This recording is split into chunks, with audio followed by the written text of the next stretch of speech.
Thank you everyone for registering for this presentation before a well-deserved 3-day weekend. Hopefully you'll find some talking points worth discussing with family or friends at the next barbecue.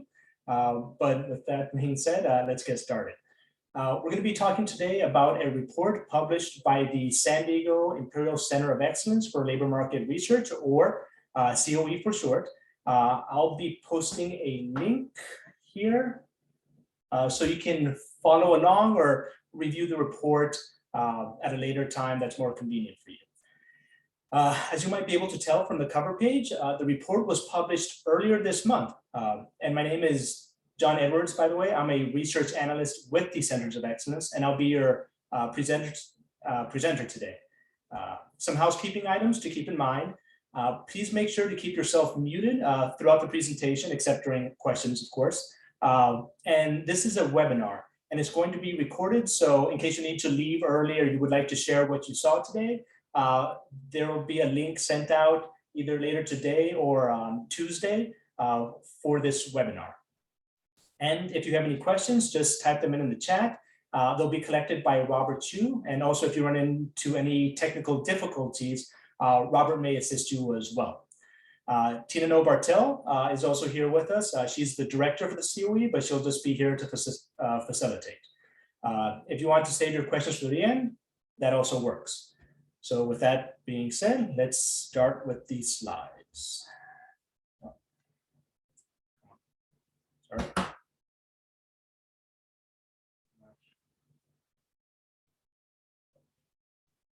There we go. Just make sure.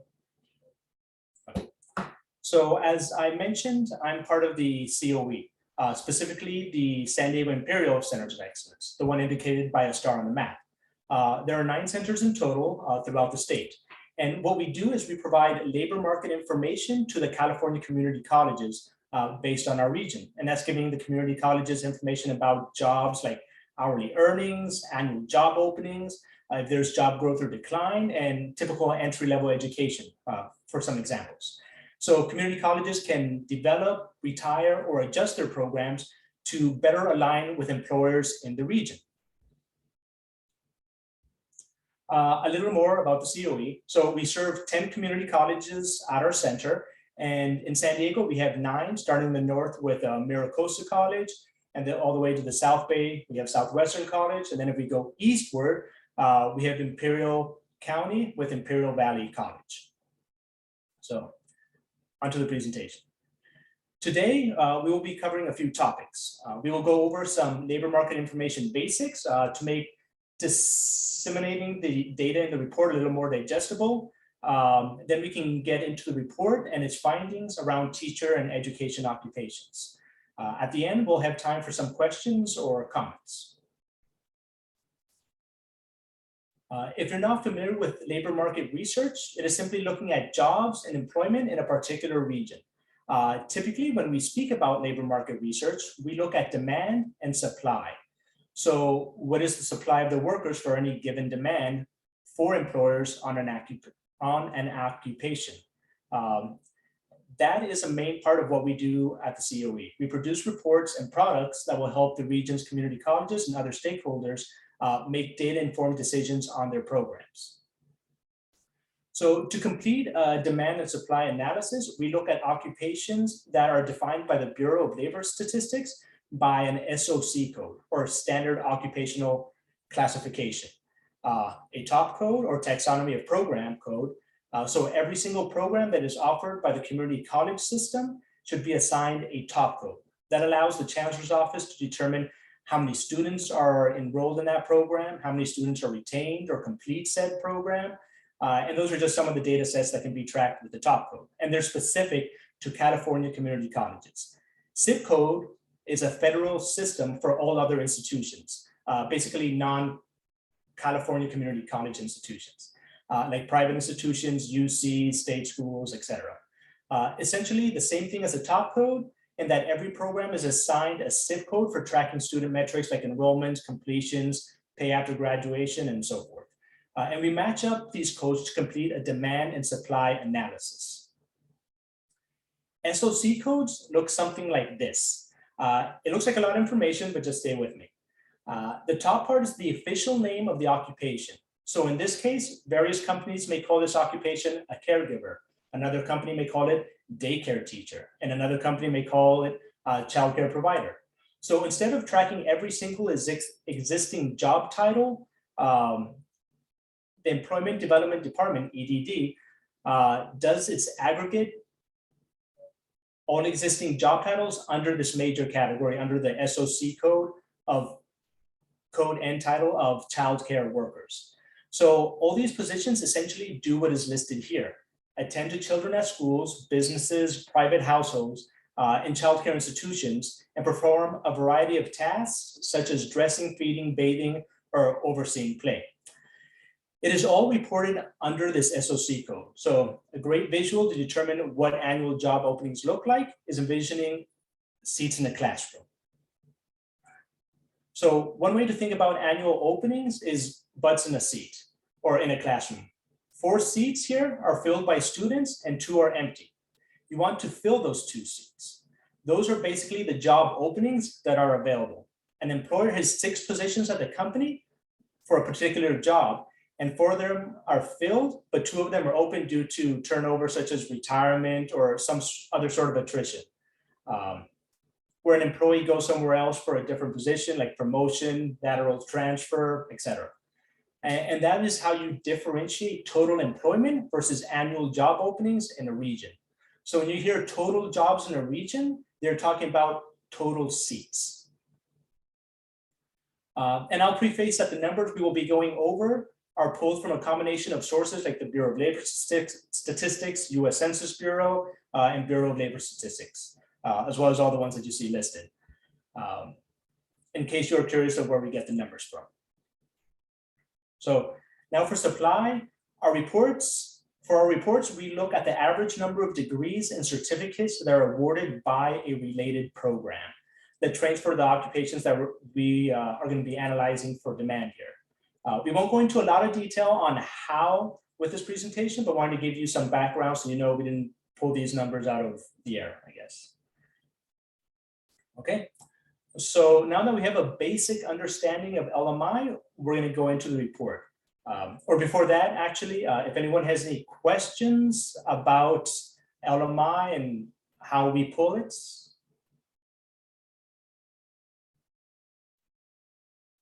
No questions. Okay, so we'll get into the report. Okay, so when looking at teaching education industry, we have about 21 occupations as identified by the BLS or SOC code, titles specifically associated with that industry. Some of those occupations can be seen here on this slide, but if you just look at the overall list, it may feel a bit overwhelming. When you have that feeling with a large data set, it helps to break things down into a group. So we determined 5 categories that were used to group the occupations. That means teachers, educators, and administrators are all grouped together. So we have preschool childcare that covers children attending pre-K or in some sort of childcare program. Then we have primary school that is for teacher educators in elementary schools and typically covers kindergarten through 6th grade. Middle school is also attached here, but I'm going to explain a little bit more on that after this slide. Then we have secondary school, which is high school, grades 9 through 12, and post-secondary school, also referred to as higher education. That covers everything pretty much after obtaining a GED, which is like trade schools, universities, community colleges, etc. Lastly, we have other education. So occupations that fell within this category was due to the fact that the occupation encompassed, or it actually fell in more than one category. For example, the occupation education administrators, kindergarten through secondary, would be in primary as well as secondary school category. So to avoid double counting, this occupation was placed in its own category, other education. So only 5 of the 21 occupations met this criteria. And I wanted to also mention that this report is not static. We do take feedback to revise the report to make it more applicable. One example is we may be adding another category in here, intermediary school, to separate middle school from primary and not have it included in secondary. But that would be probably a little bit later in the month, or later this month. So in this line graph, we have all 21 occupations combined to get an estimate of the number of jobs that existed in the teacher education industry as a whole over the last decade here in San Diego County. Those total jobs or seats, as we went over, increased from 90,000 in 2011 to a high of 107,000 in 2019. Then the industry took a big hit in 2020 with roughly 7% drop in jobs related to the industry, most likely a result of COVID. And using that historical information, EDD also makes projections on what is coming in the next 5 years for an occupation or occupations. So between 2021 and 2026, the number of jobs are projected to increase from 99,000 to 500,000. Again, this is historical data that EDD uses for projections. This data is collected by EDD from employers, and based on what employers report every year in the past, EDD then calculates that there's about 10,000 annual openings or job openings that have to be filled due to attrition. Again, like retirement, or they leave for employment to another company, but related to teacher education occupations. As I mentioned before, sometimes large data sets look better when broken down into smaller groups. So keeping the 5 categories in mind, these tables are part of Exhibit 2 of the report. It shows the job count as of 2021 for the occupations, as well as the 5-year projection for San Diego County. Annual job openings or demand, as we discussed, is how many jobs on average open on an annual basis. And in this table, you may notice that the occupation childcare workers has the highest annual job openings and highest job count, but is actually the second highest of all the occupations. Post-secondary teachers currently have the highest job count and annual job openings compared to all other occupations. And this just indicates that San Diego has a high concentration of higher education professions than any other educational category. When you combine the demand for all categories, we get a total of 10,321 annual openings across all 21 occupations for the educational industry. And what we have here is some of the top and zip codes related to the 21 occupations cited in this report. There are 2 lists that we have in this report. Exhibit 3, which is displayed here, only lists a top or zip code if a program exists in the region. Then we have Appendix A in the report that comprises 14 top codes and 120 zip codes. So all possible programs that could trade for for any one of those 21 occupations. Unfortunately, we are not able to complete a proper supply side analysis by each of the 5 educational categories. Main reason being a top or zip code may not be exclusive to any one educational category. For example, SIP 131013 is a program that focuses on design of educational services for children or adults with autism and prepares individuals to teach such students. Someone graduating with a degree related to that zip code would be able to teach at any educational level except maybe post-secondary, depending on the level of award. Unless they had like a master's or bachelor's, then they could probably be post-secondary. But while on the demand side, we have occupations that can be grouped, the supply side is not as easily identifiable. One supply side analysis that could be completed is for preschool childcare. All the top codes that start with 13 that you see kind of right here in this group are related to that category. We do not have the analysis in this report, but we will be debuting a childcare study in the next month or 2 that will include the analysis and incorporate a comprehensive list of most childcare and preschool locations in the region, along with interviews that are conducted with those companies. So using those top and zip codes, here's an example from Exhibit 4 on how we show supply in our reports. Essentially, these occupations we identify as one example being top code 490120, liberal studies as a related top code. And we looked up all our colleges in the region that awarded degrees or certificates for that top code, and we added them up. ZIP codes are not shown individually here in this exhibit, but are aggregated by that number that you see, 2,655. Awards issued by degrees or certificates by non-community colleges. And when we add all the top and SIP related awards, we get a count of 3,864 awards issued related to teacher education occupations. Appendix A in the report, however, will show you how many awards are issued by top and SIP code in case you are interested. Now, if you're interested in knowing which higher education institutions have programs related to teacher educational occupations, I would direct you to Appendix B. In this chart, institutions are listed alphabetically, and an asterisk indicates if an institution is a community college. And you can see what award levels are attainable at any given institution. And we have 21 institutions here in San Diego.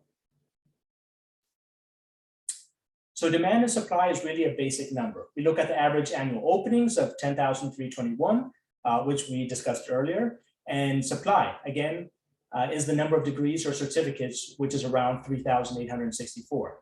So you take the two numbers, subtract, and so for this particular group of occupations, there's a supply gap in our region, each year of about 6,500 positions. Keep in mind, the supply data does not take into consideration people who are already in the labor market who are qualified for these positions. So our supply numbers are relatively conservative, so a little bit low, or low. So the supply gap is most likely much smaller, and there might be more people in the supply than what is reported in our data. And based on the COVID drops in jobs that we saw from that 10-year period, that's a very likely scenario. But another way to look at this is not to focus so much on the numbers, but the trends. Is there or is there not a supply gap? If there is, what is our next step?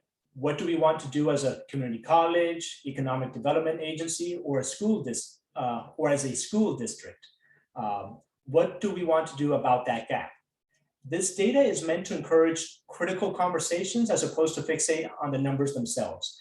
Fixating on the numbers will not solve anything. Everything we look at will always have limited information or data. This is something I may reiterate due to its importance, but if you work in the realm of education, I'm sure these findings are not too surprising. So now we can look at typical entry-level education required for our occupations. Again, broken down by educational group. Typical entry-level education is the education level most often needed to enter an occupation.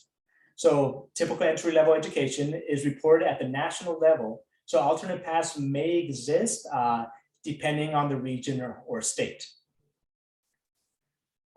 Traditional labor market information here indicates that 80% of teacher education occupations require at least a bachelor's degree or higher. Or if you're focused only between primary school to post-secondary, that's 100% that require a bachelor's degree or higher. And in San Diego County specifically, employers reported the following wages or hourly earnings for our teacher education occupations. Employers report on a range how much they pay for a particular position. This table provides a context of how much someone may earn after graduating from a program. And I'm referring to the 25th percentile here. Those in the 25th percentile typically have more than just the bare minimum in education. They have some sort of work experience, training, or a specialized education, or a little more education. If you meet only the education requirements, you can usually land in the 10th percentile. And after 3 to 5 years, someone can expect to earn somewhere in the median percentile. And a benchmark that you see here, the living wage, is something that we like to use here in San Diego County. And this is as of 2022. So this is the living wage for one adult, and this is based off the California Family Needs Calculator. And this is just to survive in San Diego. And what does this provide? That means you're renting a room, traveling to work, most likely public transportation, groceries and utilities, no travel, no restaurants, no extras. So this is a benchmark that we like to use for a lot of our reports and when evaluating occupations. So according to this traditional LMI, entry-level hourly earnings for teacher education occupations range anywhere from $13 an hour to $53.31 an hour. What you see is the education in the other education category, the education administrators, kindergarten through secondary. And most occupations. Sorry, can you go back to that last slide again? Oh yes. Oh, I'll be coming back here. I just wanted. Okay. Yeah, so that other education, the one that pays seems the highest is education administrators, kindergarten through secondary. But we'll be coming right back to this slide. So most occupations, except for like preschool teachers, childcare workers, and career technical education teachers, specifically middle school, except for those occupations, tend to earn more than the living wage of $18.43 for a single adult here in San Diego. But remember, sometimes data does not always provide a clear picture. There are variables that can affect hourly earnings that are reported to the BLS. For example, we find that if an occupation has a high level of self-employment, the wages tend to trend lower. Occupations like carpenters, nail care specialists, or childcare workers, which for childcare workers, about 32% in San Diego County report themselves as self-employed. The speculation being is if someone is being paid in cash, they could potentially underreport for tax purposes. Or another example is if someone is paying a family member, let's say $1,000 a month to watch their kid, that person is effectively being paid under $6 an hour, which drives the averages down. So again, we just want to focus more on trends here. And the trend that you may have noticed or maybe even expected is that the higher the educational group that an occupation is associated with, the higher the pay. So the highest average for entry-level pay belonging to post-secondary, then primary, then preschool. And that order omits the other education group because the covering of various educations or those occupations falling in multiple educational groups.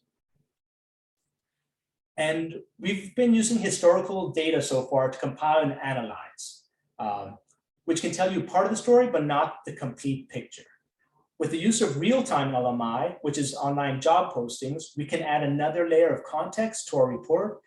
And all online job postings are from San Diego County. We use a platform formerly known as Burning Glass, then transitioned to EMSI Burning Glass, and has transitioned again to a new platform. Sorry, they just transitioned like this month. It's something light, but either way, here we're focusing on KSI's knowledge, skills, and abilities.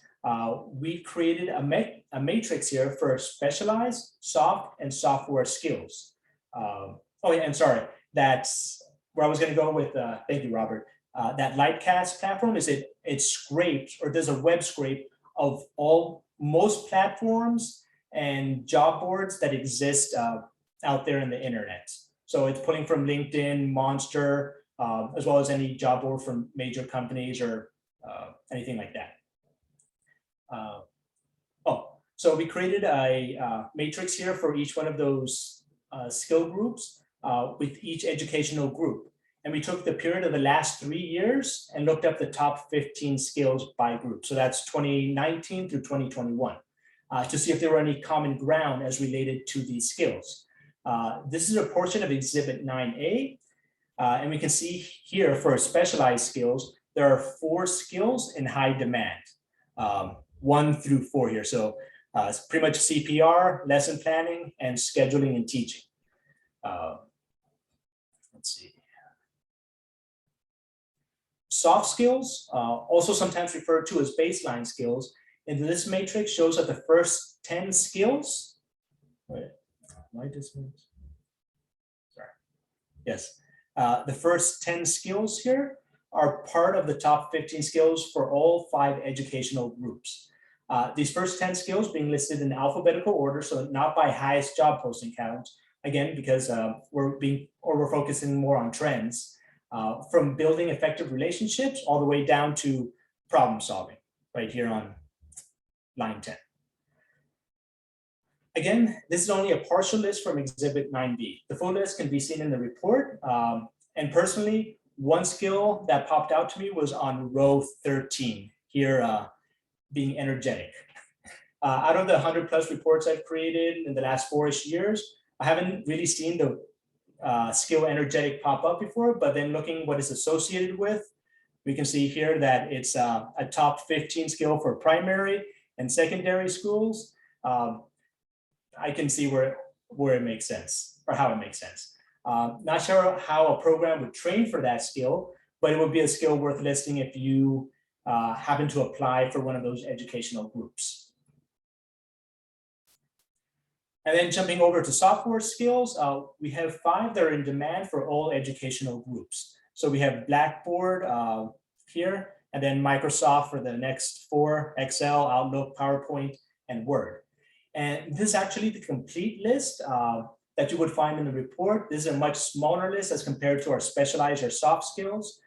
Main reason being is we did top 10 skills for each group instead of 15, only because the amount of software skills listed was small for teacher, educator related occupations. And in the interest of time, I won't explain each educational group table related to certifications or employers, but know that the information can be found in the report, specifically Exhibit 10 for top certifications and Exhibit 11 for top employers. It's pretty straightforward. We also attempted to compare salaries for certified versus non-certified teacher education occupations at the post-secondary level, because it is already mandated primary through secondary, but there was insufficient data because non-certified teacher positions comprised only 1% of online job postings. It was roughly 150 out of 15,000 job postings asked for a certified teacher. So that would require surveying employers to determine the reason why. Is it because the certification is not valued, or is it because the certification is not readily available in the current pool of candidates that employers can't be choosing? Again, that would require a little further analysis for us to kind of tease out that information. Another rabbit hole we went down was looking at data between 2020 or 2011 through 2021. There was an average of 810 online job postings per year for teacher educator occupations in the special education field. So that covers special education teachers, a category called all other, kindergarten, elementary, middle school, preschool, and secondary school. So depending on how you want to interpret this data, we can say that in the last 10 years, job postings for special education has quadrupled, or in the last 5 years, job postings have doubled. Almost like every other occupation between 2019 and 2020, we see a bit of a drop due to COVID. And we don't like to conflate online job postings with demands or annual openings, but we can see there's a trend here for special education educators. Okay, so hopefully you found something interesting in what we covered today. My email address is available in case you have any questions related to the report or data. But other than that, we can open the floor to questions, or Robert, if we have any questions from the chats. So feel free to unmute or raise your hand, either or. No new questions in the chat. I'm sorry I didn't put my question in the chat, but thank you so much. This was really some good information and data. I wanted to talk a little bit about, maybe see if you have some background knowledge regarding, you were talking about the living wage. I know it was like for $18. So, oh yeah. Yeah, I can go back. So I'm with continuing ed child development for the CE Mesa over here, and so I'm looking at this with some of our certification programs that we do offer our students. And of course, I like to say our pathway is one of, just to kind of get students acclimated to see if this is something they really want to leverage and a career field they want to kind of go in and invest in. So I like to say, like, it's a place where students kind of practice how they play. But I'm looking at this and I'm trying to really see how do we begin to leverage better, because the salary that kind of concerns me a bit, right? Because it's really comparable to the living wage. Like I was just riding the other day and Chick-fil-A had a sign out saying $18 an hour. And so. Good. Thank you for that point, Jacqueline. I'll actually add another point to this. So again, I'm not sure if I mentioned, but this is historical data. So one thing that we've been noticing, we've been talking to employers as of late, is there's been a huge rise in hourly earnings over the last 18 months. So for that information to show in the BLS, it takes about 18 months for that to represent in the numbers. So as of right now, you're looking at what the pay was most likely mid 2020. Gotcha. Okay. Yeah. Thank you. Yeah, it would take, for that, we would have to do that online web scraping and look at online job postings to see what employers are posting salary wise on their, either on the boards or the job postings, to get something that's more current. Okay. I have a question. Yes. Hi, this is Rafika Hawkins, a San Diego educator. In that same category, and it's along the same lines of the median hourly earnings. For other teachers, you said that they were typically administrators for primary and secondary schools. What other teaching positions are within that category? And I believe that typically they require a master's degree for that pay level. For that, let me see. Yes, that one requires a master's degree, as you can see in the other, that 11-90302. So, I mean, for typically, not always the case, but in the education industry, the higher the level of education typically is associated with higher pay, which would be the case for education administrators here. So other teachers or that category, what other teachers that hold a bachelor's degree and like a multiple subject credential, what other positions would be available within that category? If you're looking at someone that's a teacher for multiple, I guess, subjects, it really depends on what level of education they're looking to teach in. If they're looking to go into primary school, they would be categorized as elementary school teachers or kindergarten teachers or middle school teachers. It would be those three occupations if you're looking at primary. And then if you're looking at secondary school, then you're looking at secondary school teachers here, this 25-2031, which is the one where it only requires a bachelor's. Got it. And it's all based on the code. So that's the award that was that's associated with that code. Exactly. So again, if it's let's say it's a high school teacher, whether they're training history, math, music, what have you, they're going to, well, not music because that's going to be career technical, but no matter what, almost any other subject except the career technical, those job titles are going to fall within the secondary school teachers. So again, it's kind of a funnel of a lot of different job titles that fall into one occupational code / title.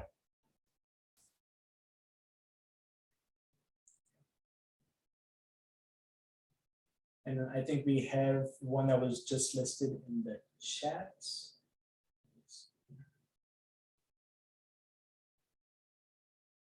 Oh, sorry. That was Tina making comments. Any other questions? Would this deck be available? What was that? Would this deck be available? Are you going to share out this PowerPoint? Oh, yes, I'll share the PowerPoint. And also, I believe I posted the link, or I can try posting it again. I posted the link to the report so you can see everything Okay, perfect. more or less in its raw data form. But I'll when we Oh, yeah. send out the link to this recorded webinar, Mhm. I'll also make sure the PowerPoint's provided as well. Now the report's close to 50 pages, so you get the raw data in there. Just want to make sure people understood what they were reading or seeing when it came to the report. Any other questions? Okay. So again, thank you everyone for attending. Thank you everyone for attending today. I hope you found something worthwhile to discuss with your peers or bring back to any administrators. But again, my name is John Edwards. Email address is here, and again, expect PowerPoint as well as the webinar to be sent out to you either today or Tuesday, most likely Tuesday. And after that, hope everyone has a good 4th of July.